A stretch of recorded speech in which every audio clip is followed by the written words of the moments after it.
CBS 컬럼을 준비하면서 이제 60살이 된 저의 인생을 짧게 회고해 보았습니다.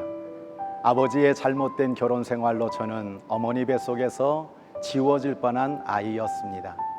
아버지의 손에 의해 돼지우리에 던져졌었습니다.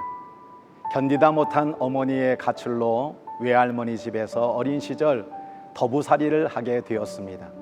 다시 가정이 이루어졌지만 강원도 황지부터 아버지의 폭력에 시달려야 했지요.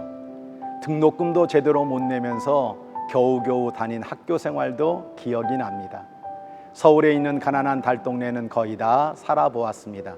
주민등록초본에서 10년 동안 27번 이사를 다니는 기록도 보았습니다.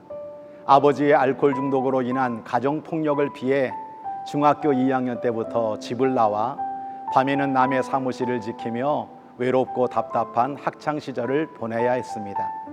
그런데 초등학교 4학년 때부터 자식들은 절대 술을 못 먹게 해야겠다는 어머니의 결단 속에 교회를 다니게 되었고, 고등학교 2학년 때 밤에 공부하던 남의 교회에서 성령의 불을 강력하게 받으면서 하나님의 말씀은 진짜구나, 하나님의 영적 세계가 있구나 라는 두 가지 사실을 깨달으면서 신학교에 들어갔습니다.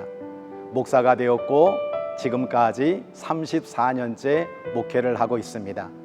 성령을 받고 뜨거운 심령으로 목회 현장에 나아가면 귀한 성도를 만나고 좋은 일만 펼쳐질 줄 알았는데, 농촌 목회, 도시 목회 할 것 없이 목회 현장도 어린 시절의 굴곡만큼이나 순탄하지 않았습니다.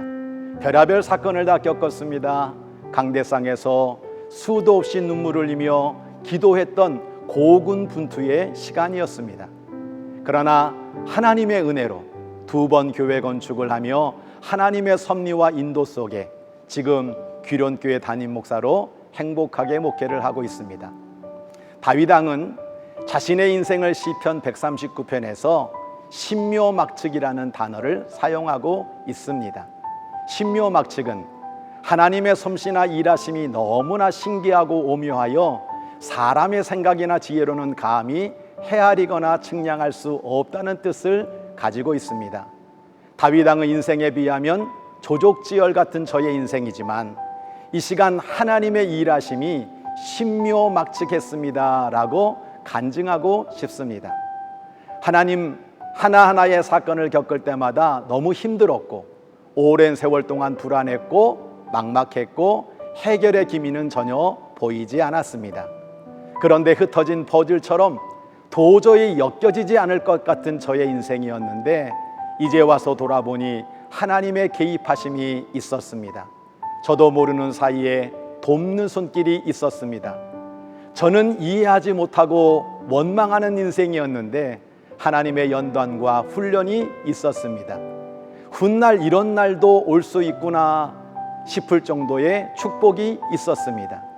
모든 것이 하나님의 은혜였음을 고백하며 감사와 영광을 올려드리는 감격을 주셨습니다.